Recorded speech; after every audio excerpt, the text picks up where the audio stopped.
Imagine a world where our emotions not only affect us but also the people around us through an invisible yet impactful medium, our skin. Have you ever wondered if stress could be contagious? It might seem like an odd question, but when we delve into the complex world of stress and its effects on our mental and physical health, it becomes a genuine consideration.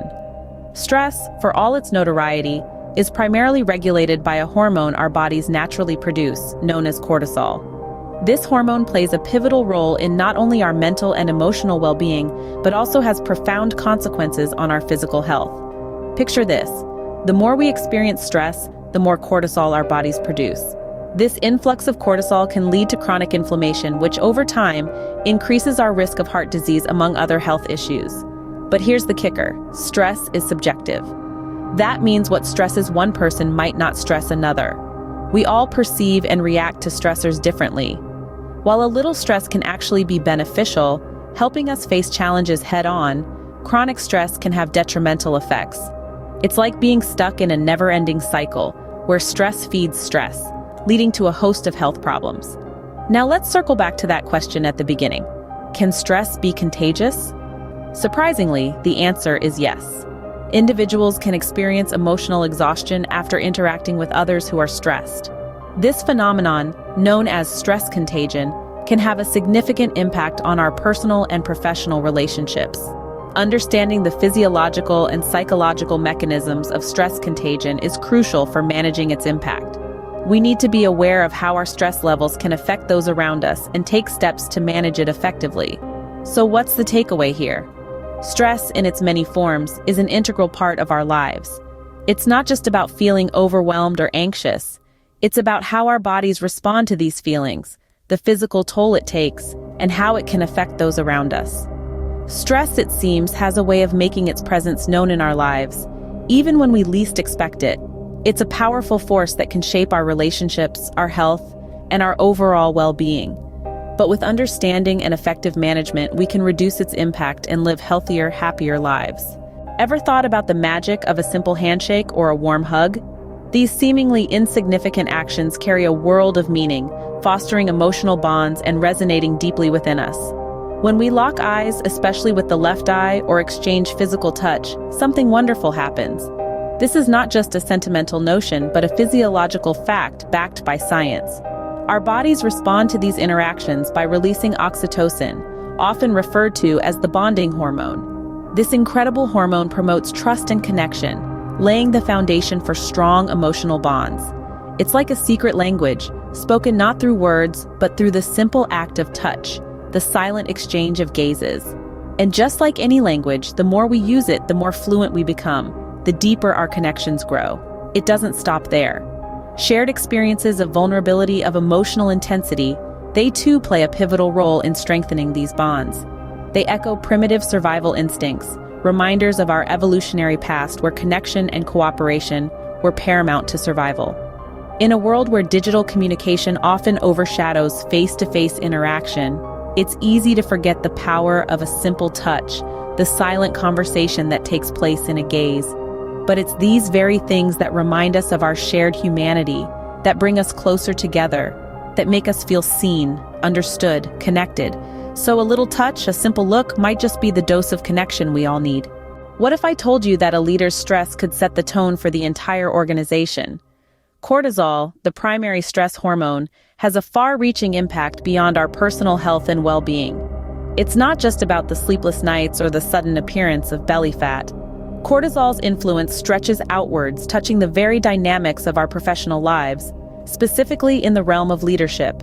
Imagine a leader burdened by the pressures of decision-making, deadlines, and responsibility.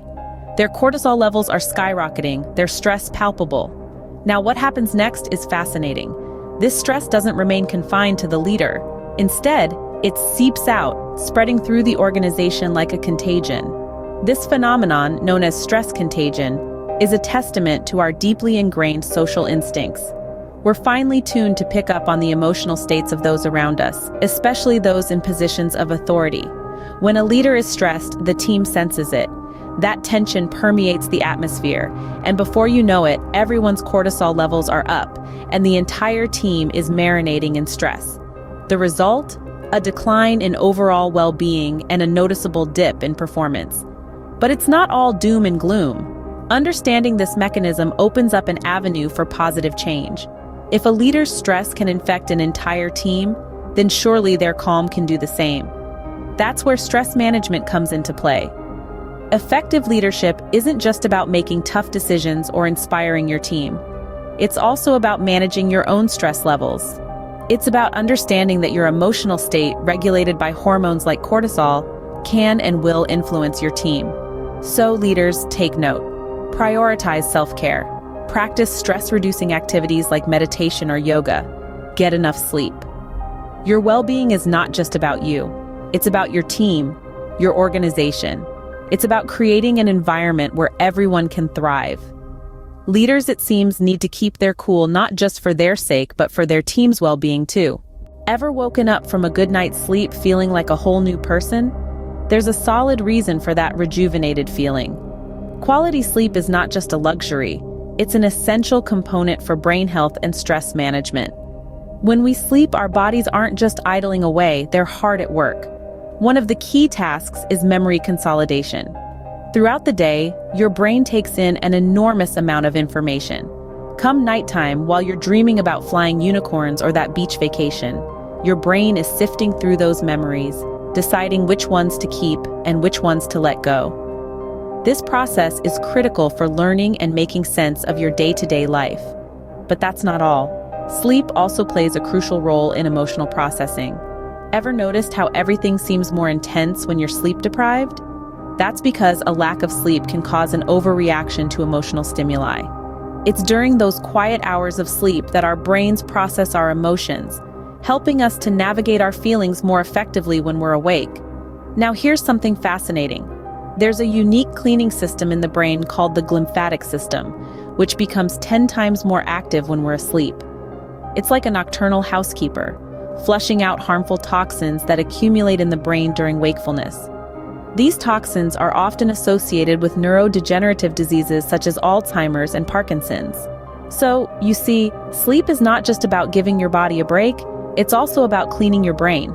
And here's a fun fact. Sleeping on your side might help optimize this cleansing process. So, if you're a side sleeper, you're already one step ahead in the game of brain health. Sleep, it seems, is not just about resting. It's about resetting our brains too. So, the next time you're tempted to skimp on sleep, remember that a good night's rest is an investment in your brain health and overall well-being. Ever wondered why we seek the comfort of others even in our sleep? It's a practice as old as time itself, deeply rooted in our evolutionary past. Co-sleeping, the act of sharing our sleeping spaces, is not just about warmth or safety. It's far more profound.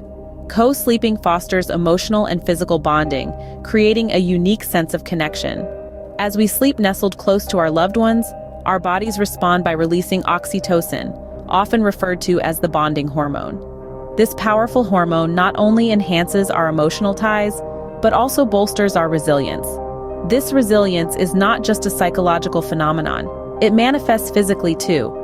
One way we can measure this is through heart rate variability, a key indicator of stress and emotional regulation.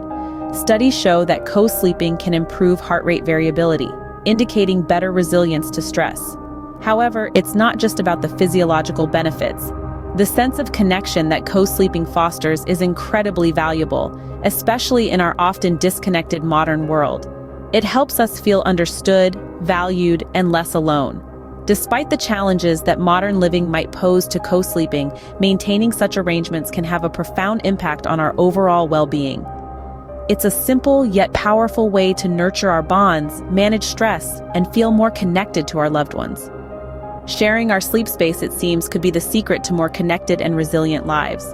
Ever had a gut feeling that turned out to be right? You can thank your intuition for that. Often associated with gut feelings, intuition is rooted in neural patterns stored deep within our nervous system. It's not just about the brain, our body plays a key role too. This phenomenon, known as embodied cognition, suggests that our wisdom and experiences shape our subconscious decision-making processes. It's like having an internal compass guiding us through the maze of life based on the neural pathways connecting our brain, spinal cord, and organs. So it's not just about thinking with our brains, but also feeling with our bodies. Our intuition is a complex interplay of cognition and bodily experiences, a silent whisper from our subconscious mind. It's a subtle nudge, an instinctive push that often leads us in the right direction. Trust your gut, it seems, is not just an old saying, but a neuroscientific fact.